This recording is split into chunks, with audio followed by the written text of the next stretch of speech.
Hoje nós vamos fazer a leitura de Filipenses capítulo 1, a partir do verso 12 ao verso 18. E o tema da pregação, o nome da pregação é Alegria pela Pregação do Evangelho. Olha que arte bonita, meus irmãos. Nosso irmão Samuel que faz, parabéns para ele. Eu fiquei apaixonado nessa arte. Glória a Deus pela vida dele, Samuel. Deus te abençoe, meu irmão. Alegria pela pregação do Evangelho. Sempre que nas últimas pregações, eu estou seguindo o livro de Filipenses. Normalmente eu não tenho um dia certo. De vez em quando eu estou na quinta, na sexta, na segunda. Mas os dias que eu estou seguindo. Então a gente já começou, desde o verso 1 até o verso 11. E hoje a gente vai falar do verso 12 ao verso 18. A alegria pela pregação do Evangelho. Meus irmãos, tem tanta coisa que nos deixa alegre. E glória a Deus por isso. Não é errado nem pecado ser feliz. Mas existem verdadeiras alegrias que tem que existir na minha vida e na sua vida. E a principal alegria é a pregação do Evangelho. Porque é a pregação do Evangelho que transforma pessoas, que muda caráter. É a pregação do Evangelho que tira pecadores que estão indo para o inferno e eles passam agora a ir para o céu. É a pregação do Evangelho que nos tirou desse caminho que a gente andava, todo errado, eu e você. Mas hoje nós estamos aqui, por quê? Por causa da pregação do Evangelho. Então tem que ser uma alegria para mim, para você pregar. E tem que ser uma alegria também para mim, para você ver irmãos e irmãs pregando o Evangelho. E muitas pessoas pregando muita coisa por aí. Mas infelizmente não é o Evangelho. Mas que eu e você possamos ser fiéis às Sagradas Escrituras e pregar o Evangelho de Cristo. Amém? Filipenses capítulo 1, a partir do verso 12. O apóstolo Paulo, que escreveu essa carta, diz assim: quero que saibam, irmãos, que aquilo que aconteceu tem, ao contrário, servido para o progresso do Evangelho. Como resultado, tornou-se evidente a toda a guarda do palácio e a todos os demais que estou na prisão por causa de Cristo. E os irmãos, em sua maioria, motivados no Senhor pela minha prisão, estão anunciando a palavra com maior determinação e destemor. É verdade que alguns pregam a Cristo por inveja e rivalidade, mas outros fazem de boa vontade. Estes o fazem por amor, sabendo que aqui me encontro para a defesa do Evangelho. Verso 17. Aqueles que pregam Cristo por ambição egoísta, sem sinceridade, pensando que pode me causar sofrimento enquanto estou preso. Mas o que importa? O importante é que, de qualquer forma, seja por motivos falsos ou verdadeiros, Cristo está sendo pregado. E é por isso que eu me alegro. Amém? Feche seus olhos. Vamos orar mais uma vez. Pai, nós entregamos esse momento ao Senhor. Esse momento sagrado de exposição das suas sagradas Escrituras.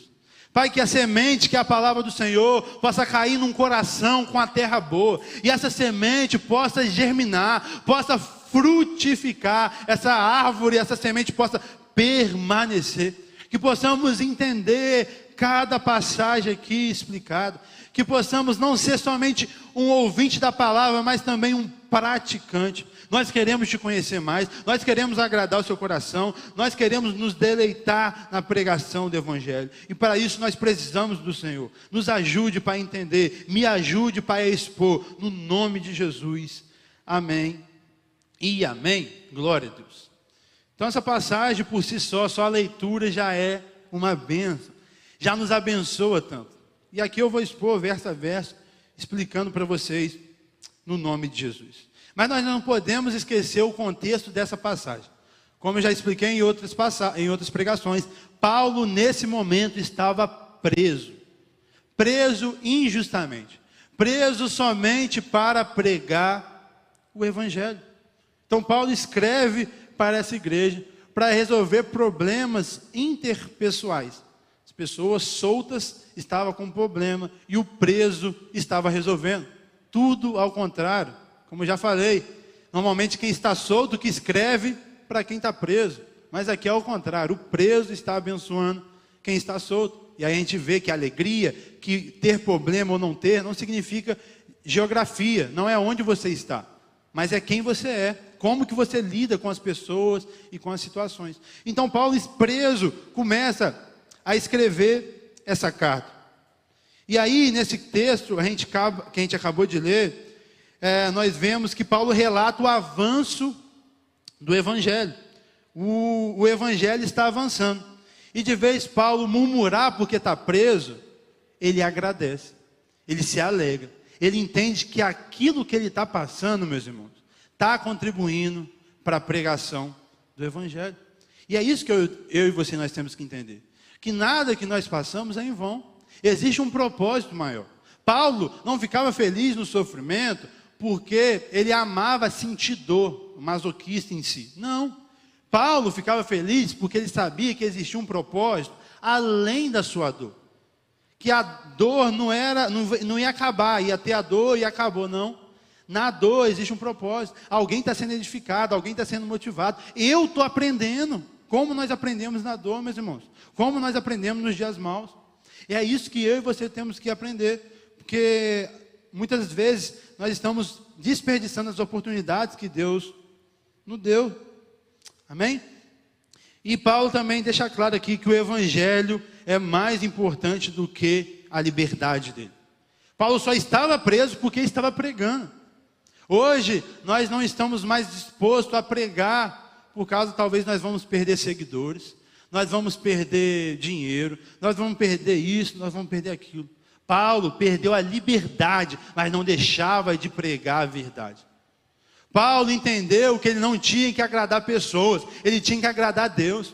Que as pessoas não precisam que a gente fale o que elas querem ouvir, e nós temos que falar o que elas precisam ouvir para elas crescer, se desenvolver. E é isso que Paulo coloca aqui, que a divulgação do Evangelho é mais importante do que a minha vida e a sua vida. Que a divulgação do Evangelho é mais importante que o nosso conforto. Paulo não está focando aqui em si, e sim na pregação do Evangelho.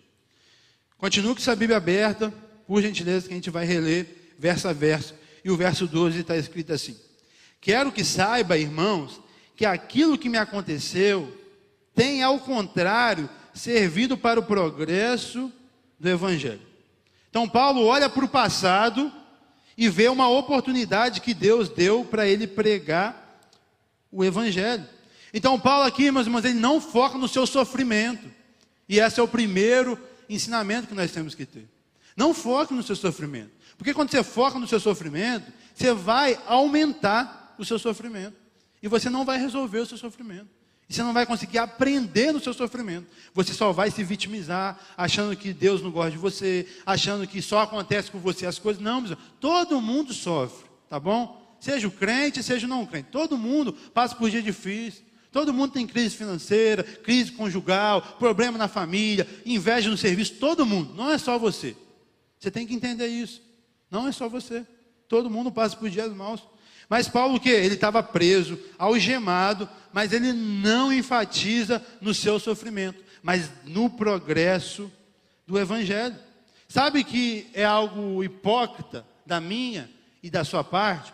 É que nós pregamos um Cristo que sofreu, nós nos emocionamos, talvez nós pregamos, né, aquele momento que Jesus foi pregado na cruz, e aí a gente faz aquela pregação sensacionalista, e ó, Cristo bateu o prego, olha, e tal, realmente, se a gente vê a cena, a paixão de Cristo, o filme, a gente chora, porque é uma cena muito forte. Então a gente prega um Cristo que sofreu para cumprir o que ele deveria ter cumprido aqui na terra. Mas nós não queremos sofrer. Nós pregamos um Cristo que sofreu, mas os discípulos de Cristo não querem sofrer. Isso é errado, meus irmãos. O próprio Jesus falou: se eu, que sou o mestre de vocês, eu sofri, vocês vão sofrer também. Por quê? Repito, não é porque a gente ama sentir dor, é porque a gente vê um propósito maior. Por que Jesus morreu, meus irmãos? Porque ele via eu e você há 2000 anos e 22 aqui, nessa igreja. Por isso que ele enfrentou a morte. Por isso mesmo, suando sangue no Getsêmani, ele não desistiu por mim e por você. E porque eu e você achamos que podemos desistir? Tem muitas pessoas que nós temos que alcançar pela pregação do Evangelho. Essa responsabilidade está na minha e nas suas costas. Eu sempre falo, para vocês aqui, eu conheço poucos, não conheço todos ainda, quero conhecer. E para você que está me assistindo, eu não conheço. Tem pessoas que o Jean não vai alcançar. Sabe quem vai alcançar? É vocês. É você que está em casa, você que vai alcançar. Porque o Jean não tem contato, essa pessoa não está aqui na Lagoinha, não está no campus online, não assiste uma pregação minha. Então o Jean não vai alcançar. Mas quem que vai alcançar? É você. Você que está lá no seu trabalho, você que está dentro da sua família. E aí quando você desiste do Evangelho por causa do sofrimento, você não entendeu o que é o Evangelho. Nós vamos sofrer, meus irmãos, mas existe um propósito maior. A salvação em Cristo Jesus é mais importante do que tudo. Nós sofremos para ganhar dinheiro, nós sofremos para nos formar na faculdade, nós sofremos para construir uma casa, mas nós não sofremos para ganhar uma vida para Cristo. Está tudo errado, meus irmãos. O apóstolo Paulo fala para a gente sofrer dores de parto até Cristo ser formado nas pessoas. Quem é mãe aqui e sofreu essa dor sabe como que é. Mas no final, quando nasce um filho, não tem preço que pague. E é isso. Quando um irmão que você orou por anos vem aqui na frente, aceita o Senhor, se batiza, não tem preço que se paga. Por isso que nós temos que olhar além dos sofrimentos. Amém? E existe um falso evangelho que eu sempre falo pregado, que fala: se você vir para Cristo, não tem mais problema, você vai ficar rico, você não vai ter depressão. Mentira. Isso é mentira. Ser crente não é sinônimo de ser rico. Não é pecado ser rico, mas não significa que todo crente é rico. Crente tem depressão, tem ansiedade, tem doença, como todo mundo, tá bom? Jesus é claro e enfático: no mundo tereis aflições. Então não cai nessa conversa aí para querer iludir e nos enganar. Vai ter dia mal, meus irmãos. Mas é um dia mal que você tem uma paz que excede o entendimento. É um dia mal que você sabe que o Senhor está no controle. Você sabe como Noé sabia quando ele entrou na arca. Deus fechou a arca, que Deus ia sustentar ele, mesmo com um dilúvio mundial. É essa paz que nós temos. Não significa que não vai ter dia mal, mas significa que nós estamos com o Senhor. Ele que é o nosso sustentador, Ele que é o nosso provedor. A nossa confiança, como nós cantamos e oramos, está nele. Então pode vir o que vier, nós vamos estar firmes, porque nós estamos alicerçados em Cristo. Nós estamos em Cristo. E Paulo, ele conseguia, ainda no verso 12, olhar para as coisas, para o passado, pela ótica de Deus. Olha, Paulo não considerou o seu sofrimento como obra do acaso. Muitas vezes a gente fala, tem que acontecer mesmo. Calma. Paulo não reconheceu, considerou, seu sofrimento como perseguições de homens. E Paulo não considerou seu sofrimento como fúria de Satanás. É isso que a gente faz. Ou a gente bota a culpa no irmão, ou a gente bota a culpa em Satanás. As coisas que acontecem na minha vida, Jean, então Satanás não influencia, nem pode ter um irmão que não está vigiando. Não, meus irmãos, o Satanás usa eles, sim, Satanás age, sim. Mas nós temos que olhar para além desses empecilhos. Nós temos que olhar que Deus está no controle. Que Deus é tão poderoso que Ele usa até Satanás para nos fortalecer. Quando Satanás acha que vai ganhar, é Cristo que está ganhando, é a igreja que está ganhando, é o Evangelho que está ganhando. E foi isso. Satanás pensou que ia ganhar de Paulo, prendendo Paulo.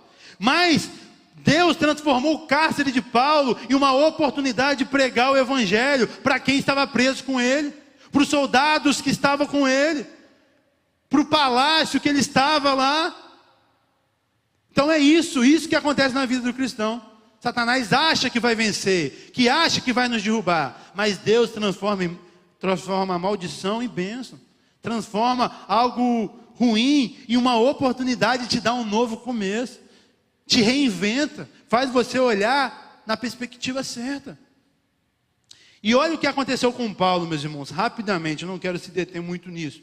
Antes de Paulo escrever isso, olha o que aconteceu com esse homem. Ele foi apedrejado e arrastado como morto na cidade de Listra. Todos esses relatos estão no livro de Atos, tá bom?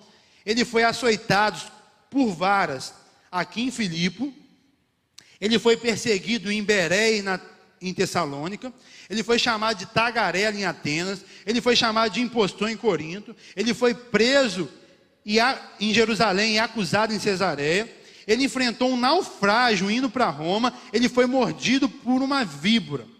Olha, meus irmãos, Paulo foi apedrejado, açoitado, perseguido, caluniado, preso, afundou o barco dele e ele foi picado por uma cobra. E ele consegue olhar ainda e ver que Deus está no controle.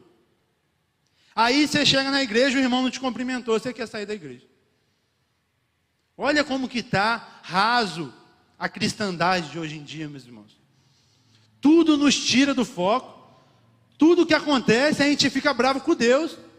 Se eu, pecador que sou, de alguma forma te ferir, de vez em você ficar bravo comigo, você fica bravo com Deus e esquece Deus. Que base que está a nossa fé, meus irmãos? Tudo está nos desviando, qualquer coisa, qualquer tentação, a gente não consegue resistir mais, a gente não consegue nem fugir mais. Tudo a gente reclama, tudo a gente acha que Deus não está conosco. E Paulo passou por isso tudo. E Deus está com ele. Você, meu irmão, que está em casa, talvez você bateu de carro. Isso não significa que Deus não está com você. Paulo teve um naufrágio e ele confiava que Deus estava com ele.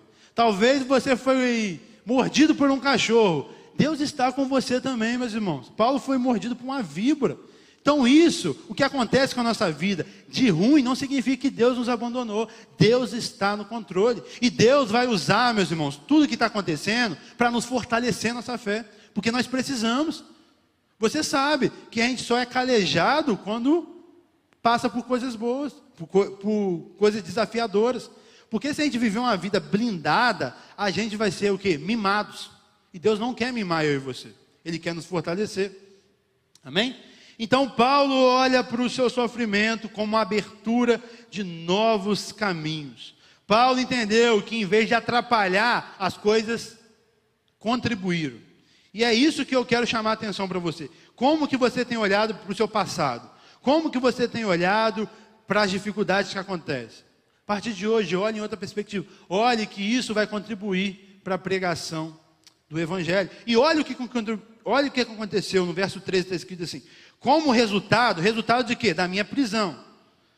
Como resultado, tornou-se evidente a toda a guarda do palácio e todos os demais que estou na prisão por causa de Cristo. Então Paulo, ele viu na prisão uma oportunidade de evangelizar.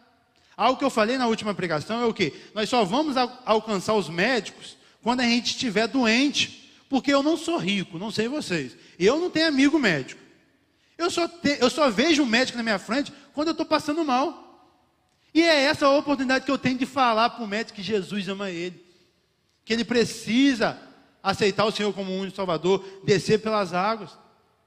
E aí talvez Deus está te dando a oportunidade. E aí você está triste com Deus, achando que Deus não gosta de você mais porque você está doente, meus irmãos. Não, Deus está te dando uma oportunidade para você pregar. Porque Paulo só pregou para quem estava na cadeia porque ele estava preso. E ele pregou não só para os presos, ele pregou para a guarda de Roma, a guarda pretoriana. Era a elite do imperador. E ele ficou lá durante 2 anos. Vamos fazer uma análise aqui. Olha, Paulo ficou lá durante 2 anos. E Paulo, ele sempre ficava algemado com um soldado. E os soldados tinham turno de 6 horas.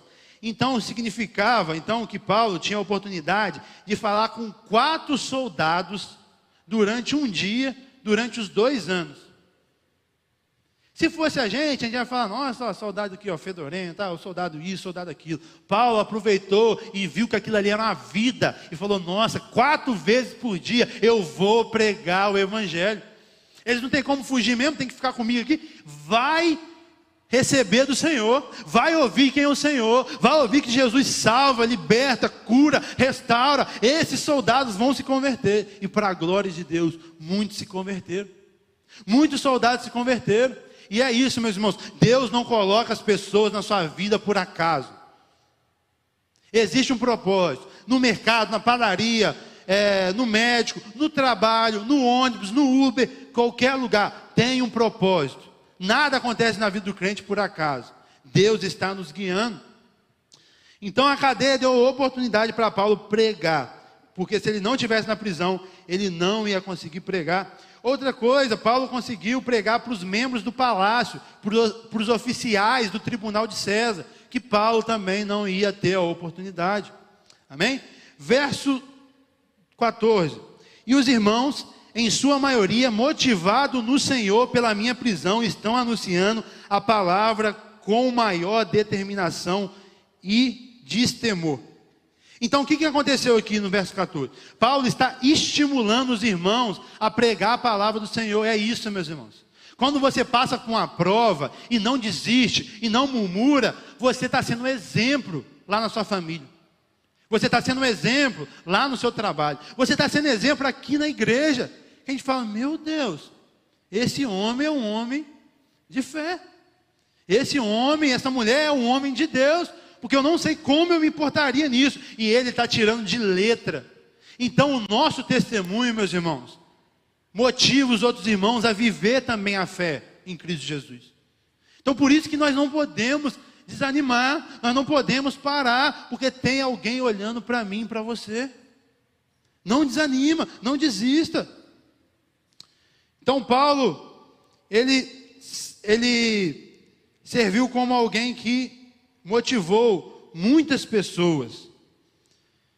Paulo, ele viu que as pessoas, a partir desse estímulo, começaram a anunciar a palavra do Senhor com ousadia, começaram a cumprir o maior propósito na terra. Algo que eu falo em todas as pregações, e se Deus permitir, eu vou falar para sempre. A maior missão minha e sua aqui é a pregação do Evangelho. Não é nada além disso. Tudo que você pode fazer depois disso é secundário e não é pecado. Mas o mais importante é a pregação do Evangelho. Nós não somos dessa terra, meus irmãos. Nós somos embaixadores do reino dos céus. E aqui um dia vai passar. Você pode viver 100 anos, glória a Deus, tomara que viva. Mas um dia, infelizmente, você vai morrer. E aí que está. Você vai encontrar com o Senhor. Você vai estar perante o tribunal do Senhor. E aí, você é alguém salvo ou não? E aí a gente faz essa pergunta para mim, mas a gente deve fazer essa pergunta para os nossos familiares. A gente não está entendendo a urgência da pregação do Evangelho. Nós não estamos entendendo, meus irmãos. Isso me entristece como igreja. A gente está preocupado em fazer festa aqui, em fazer isso ali, em fazer tudo, mas pregar o Evangelho a gente não quer. Parece que Belo Horizonte está indo todo mundo para o céu. Parece que o Brasil está todo mundo indo já com passaporte carimbado para Nova Jerusalém. E nós sabemos que não é isso. Tem muitas pessoas perdidas. E quem está perdido vai para o inferno. Essa é a palavra do Senhor. Isso é claro, explícito. Meus irmãos, se você tiver alguém que você ama, numa casa pegando fogo, o que você vai fazer? Se for um filho, se for um irmão, se for alguém que você ama, você vai entrar com tudo e vai tirar essa pessoa.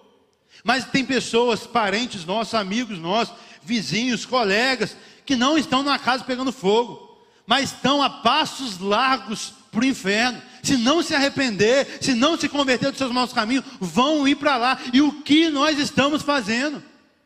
Nós não estamos orando, nós não estamos pregando, nós não estamos jejuando. Nós estamos em festa, achando que tudo está bem, e não está bem, meus irmãos. Quem morrer hoje sem Cristo vai para o inferno. Isso tem que ecoar no nosso coração. Isso tem que tirar seu sono. Eu não estou falando para você fazer o impossível. Você não tem poder de converter ninguém. Mas eu quero que você faça, o Senhor melhor do que eu, quer que nós possamos fazer a nossa missão. Qual que é a nossa missão? Pregar. Se a pessoa vai se converter ou não, aí não é com a gente. Eu não estou falando para você ficar triste se você pregou a vida inteira para alguém, orou, jejuou e a pessoa morreu sem Cristo. Não precisa ficar triste.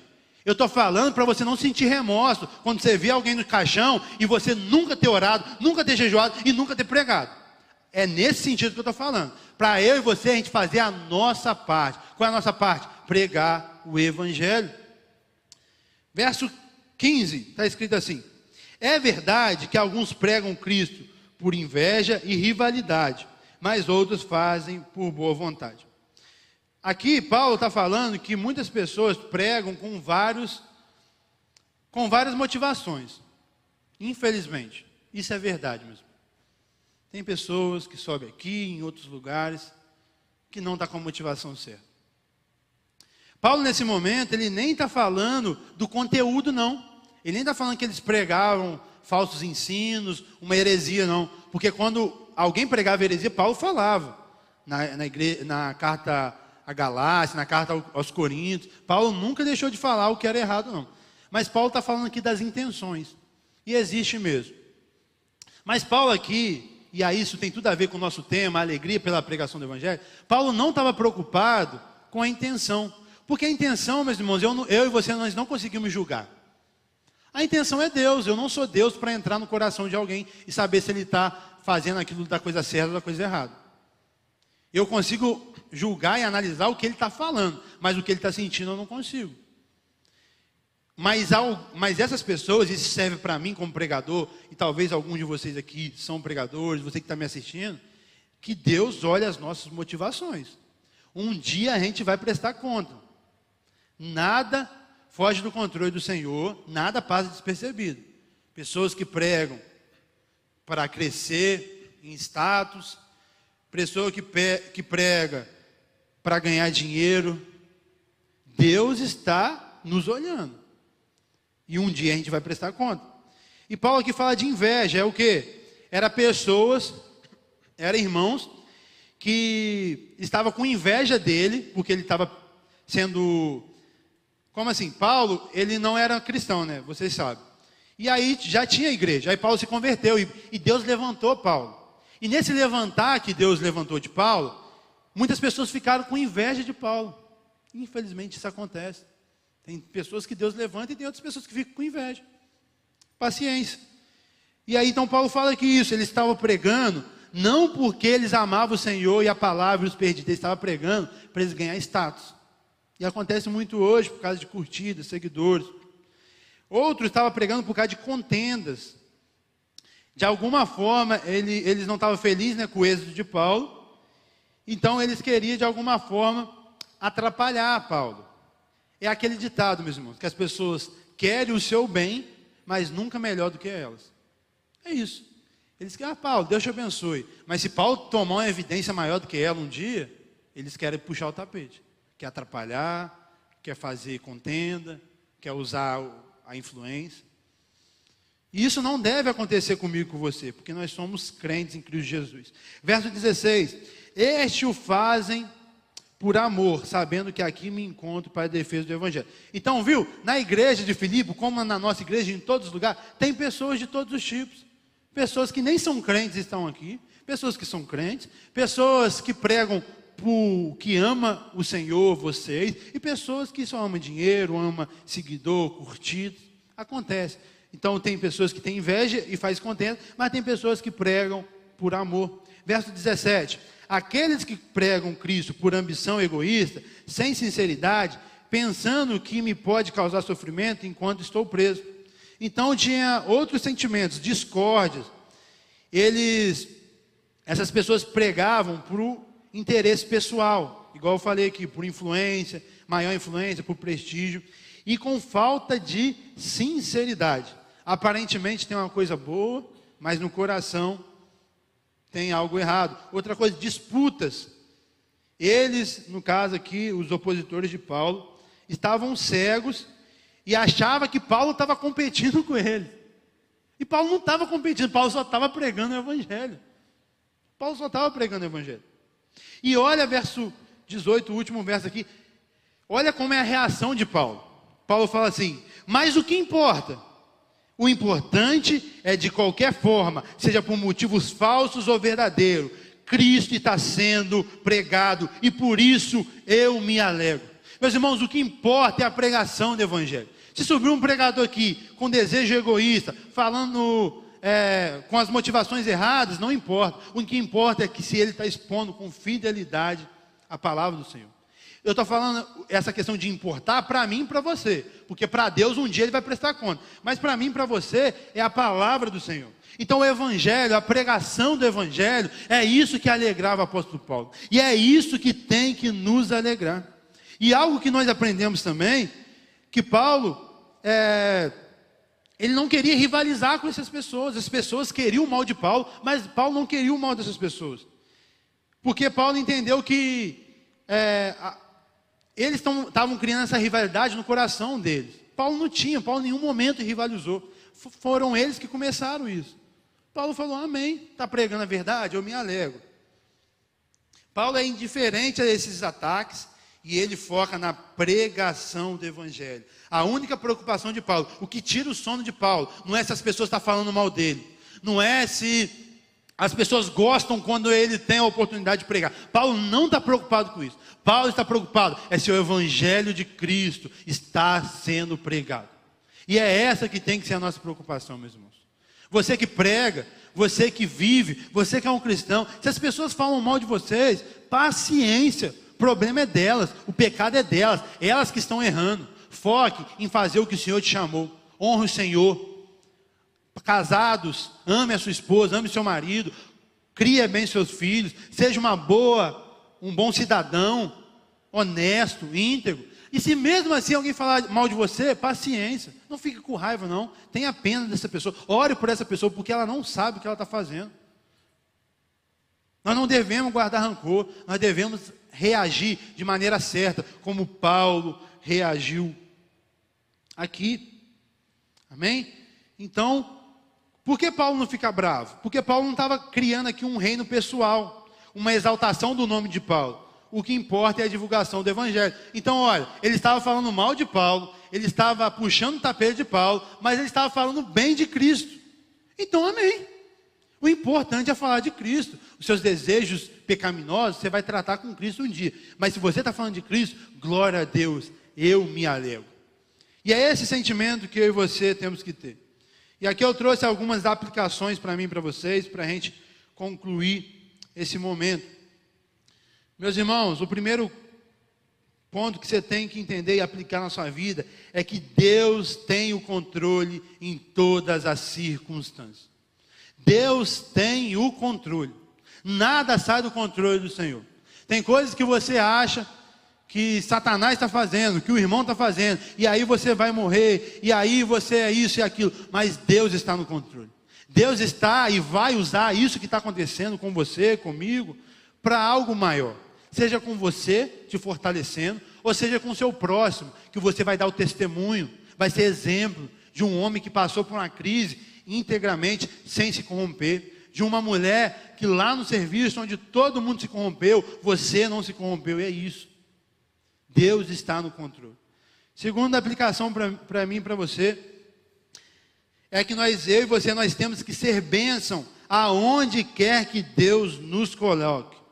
Em vez de se vitimizar, em vez de murmurar, temos que agradecer a Deus e aproveitar as oportunidades e pregar o evangelho.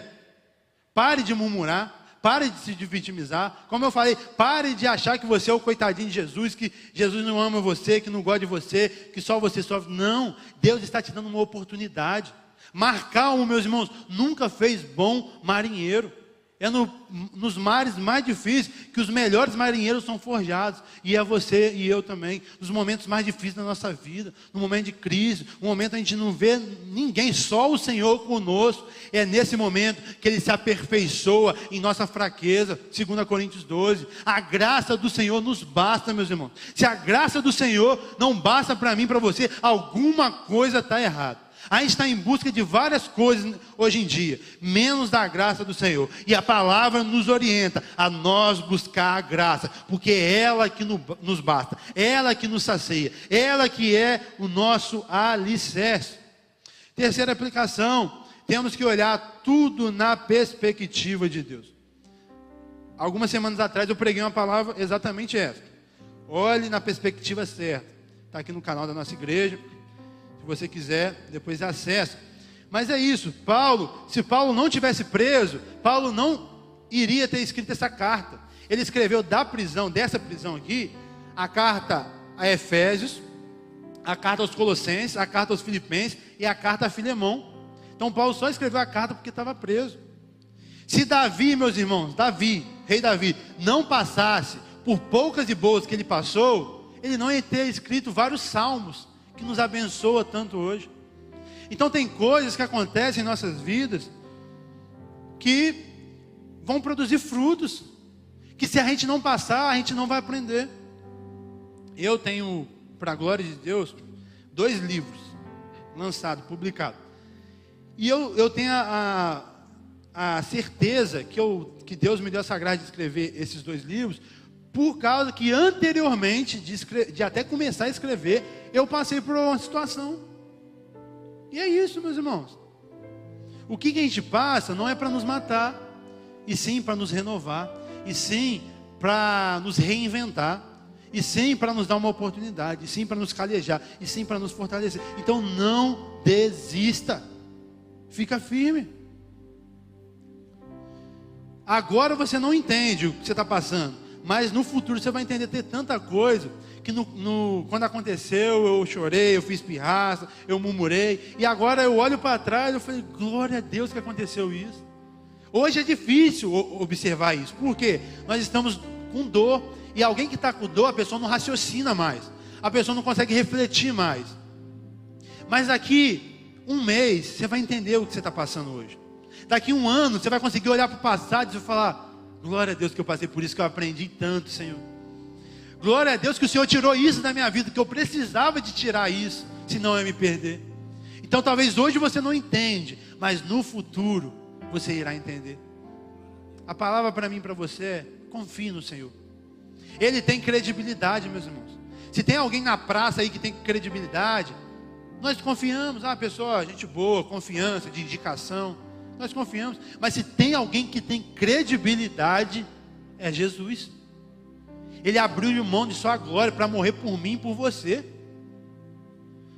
Ele não desiste de nós, ele larga as 99 só para nos encontrar. Mesmo a gente sendo um filho pródigo que foge, que vai para os prazeres do mundo, quando a gente se arrepende de volta, ele abre os braços e nos recebe.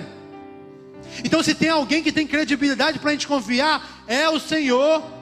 E a pergunta é, por que nós não confiamos?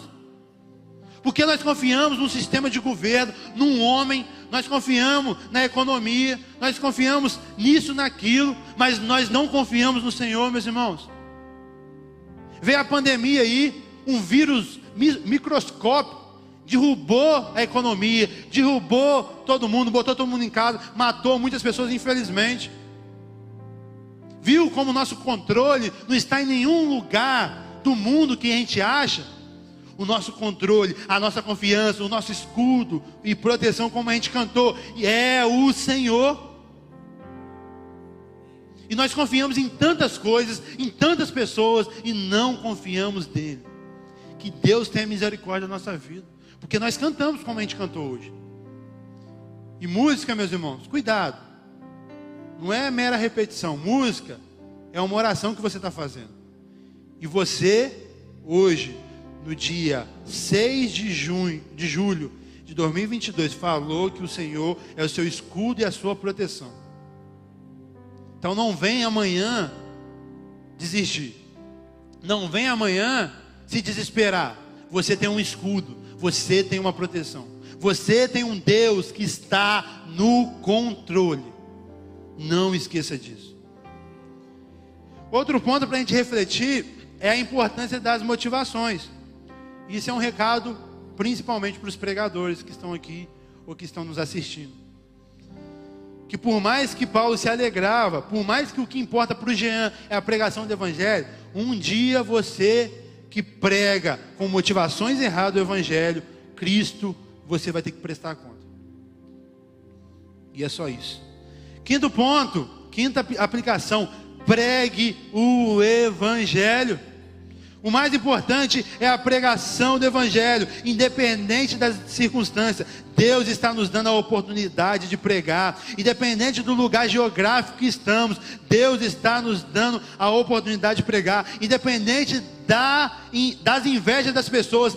Deus está nos dando uma oportunidade de pregar. Então nós devemos pregar em tempo, em fora de tempo, preso ou solto, com muito dinheiro ou com pouco, com a saúde 100% ou com câncer terminal. Nós devemos pregar o Evangelho, porque essa é a missão minha e sua. A única missão, a maior missão do cristão aqui nessa terra é ser embaixador do reino dos céus, é pregar o Evangelho da salvação, é tirar pessoas que estão indo para o inferno, para levar elas para a Nova Jerusalém, para a eternidade comigo e com você. Então pregue o Evangelho.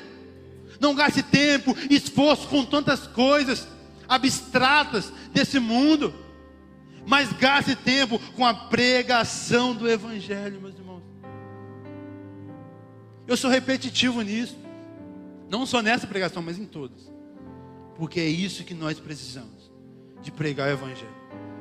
Igreja não é um clube onde você vem uma vez por semana, participa de um GC, contribui, se alegra, dança. Não, igreja não é isso.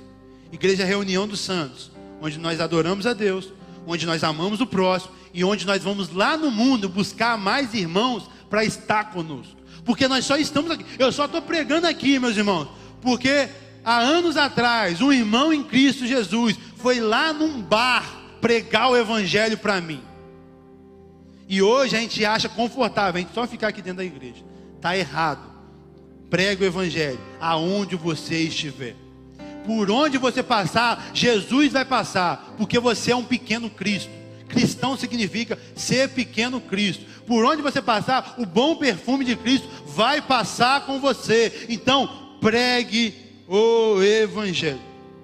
E sexta aplicação aqui, para a gente finalizar essa reunião, é: se alegre pela pregação do Evangelho. Se o Evangelho está sendo pregado, meus irmãos, nós devemos nos alegrar. A minha maior alegria é a pregação do Evangelho. Minha maior alegria é pregar o Evangelho. E a minha maior alegria é ver vocês pregando o Evangelho. E pregar o Evangelho não é só aqui no momento do culto não, meus irmãos. É no dia a dia, como eu estou falando. Você falar que Jesus morreu pelos pecados da humanidade. Você falar que sem Cristo as pessoas vão para o inferno, mas com Cristo elas vão para a Nova Jerusalém. E essa oportunidade é de graça. Não foi de graça, porque Cristo pagou um alto preço, mas para mim e para você é de graça. Nós só precisamos crer no sacrifício vicário de Cristo. Olha que mensagem simples, que qualquer um pode passar. Não precisa ser um mestre em teologia, mas nós não passamos porque nós somos omissos, nós somos covardes, nós só pensamos em nós mesmos. Meus irmãos, um crente que não se preocupa com a salvação do outro, talvez ele não é um salvo, porque a maior característica de um crente é salvar. João 4, Jesus se encontrou com a mulher samaritana. Ela teve a revelação de quem ele era. Na mesma hora, ela deixou o que ela tinha levado, o cântaro, e foi pregar o Evangelho. E foi pregar para o povo da terra dela. Uma mulher que tinha 5 maridos, e o que ela estava não era nenhum marido dela. Não é sobre como nós estamos antes de Cristo, meus irmãos. Paulo era um assassino. Essa mulher era uma adúltera, não sei. Vivia a vida na prostituição. Mas quando os dois, Paulo, em Atos 9, a caminho de Damasco, a mulher samaritana em João 4, tiveram encontro com o Senhor, eles não só deixaram a sua vida de pecado, porque eu sei que muitos aqui deixaram, para a glória de Deus. Mas não é só isso, esse é o primeiro passo. O segundo passo é pregar o Evangelho, é ir resgatar os nossos irmãos que estão indo para lá, porque nós estávamos indo para o inferno, mas para a glória de Deus, Deus nos resgatou, e Deus quer usar a minha vida e a sua vida, para resgatar mais e mais pessoas, para a Nova Jerusalém, para ir para o céu conosco. Então não perca a oportunidade, pregue o Evangelho, e essa aqui tem que ser a minha, e essa aqui tem que ser a sua alegria. Se coloque de pé, deixa eu orar por você, no nome de Jesus, para o Espírito Santo aplicar essa palavra ao nosso coração. Pai, em nome de Jesus, eu entrego cada pessoa que está aqui no templo, cada pessoa que está nos assistindo ao vivo ou posteriormente, Que a semente da palavra do Senhor possa ter entrado em cada coração com a terra boa. Que cada irmão e cada irmã possa entender, e não só entender, se alegrar com a pregação do Evangelho.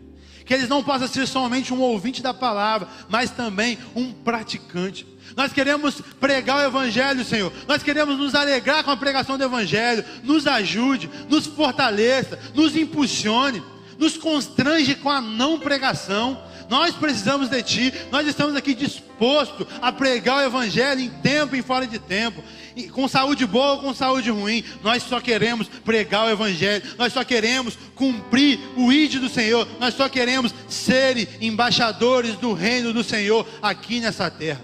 Então que cada irmão que está aqui, cada irmão que está nos assistindo, possa entender essa palavra e viver essa palavra aonde o Senhor tem colocado eles, no nome de Jesus. Amém e amém. Sempre é um prazer inenarrável estar com você. Curta, comente, compartilhe esse vídeo e se inscreva no nosso canal. Que Deus te abençoe.